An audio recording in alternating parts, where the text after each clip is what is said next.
বৃহস্পতিবার রাতে অন্তর্বর্তীকালীন সরকারের শপথ।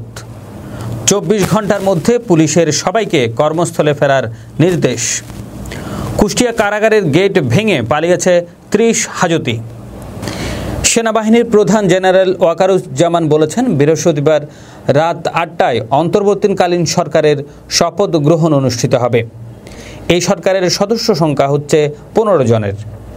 বুধবার বিকালে সেনা সদরে এক প্রেস ব্রিফিংয়ে তিনি এসব কথা বলেন।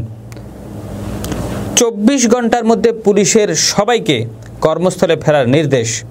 পুলিশের সদস্যদের আগামী ২৪ ঘন্টার মধ্যে স্ব ইউনিটে যোগদানের নির্দেশ দিয়েছেন নবনিযুক্ত মহাপরিদর্শক আইজিপি মইনুল ইসলাম।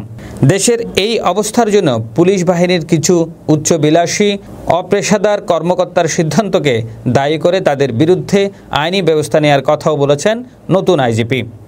বুধবার বিকাল ৪টার দিকে পুলিশ সদর দপ্তরে আয়োজিত এক সংবাদ সম্মেলনে এসব কথা বলেন তিনি। ছাত্র আন্দোলন দমনে অপারেশনাল ভুল ত্রুটির কথা স্বীকার করে আইজিপি বলেন, ছাত্র, সাধারণ মানুষ, পুলিশ সহ অনেকে নিহত হয়েছেন। সবকিছুর জন্য আইজিপি হিসেবে আমি দুঃখ প্রকাশ করছি। তিনি সবার সহযোগিতা আহ্বান করেন। পুলিশের থানাগুলোকে স্থানীয় শিক্ষার্থী, শিক্ষক ও সচেতন মানুষ, সাংবাদিক সহ জনসাধারণকে সঙ্গে নিয়ে একটি নাগরিক নিরাপত্তা কমিটি করার নির্দেশ দেন। কুষ্টিয়া কারাগারের গেট ভেঙে পালিয়েছে ৩০ হাজতি।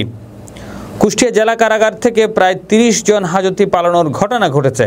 বুধবার বেলা ২:৩০টার দিকে এ ঘটনা ঘটে। কারারক্ষীদের গুলি ছোড়ার পর পরিস্থিতি নিয়ন্ত্রণে আসে। তবে কোনো অস্ত্র বা অন্য কিছু লুটের ঘটনা ঘটেনি বলে প্রাথমিকভাবে জানা গেছে। পরিস্থিতি নিয়ন্ত্রণে কারাগারের সেনাবাহিনীর বেশ কয়েকটি টিম এসে যোগ দিয়েছে। কুষ্টিয়া জেলা কারাগারের ডেপুটি জেনারেল মোহাম্মদ আফতাবুজ্জামান বিষয়টি নিশ্চিত করেছেন। পালিয়ে যাওয়া হাজতিদের মধ্যে সজীব নামের এক ছাত্রলীগ নেতা রয়েছেন। তিনি হত্যা মামলার আসামি। এ বিষয়ে জেলা সুপার আব্দুল বারেক বলেন, দুপুর ২:৩০টার দিকে বেশ কয়েকজন পালিয়ে গেছে।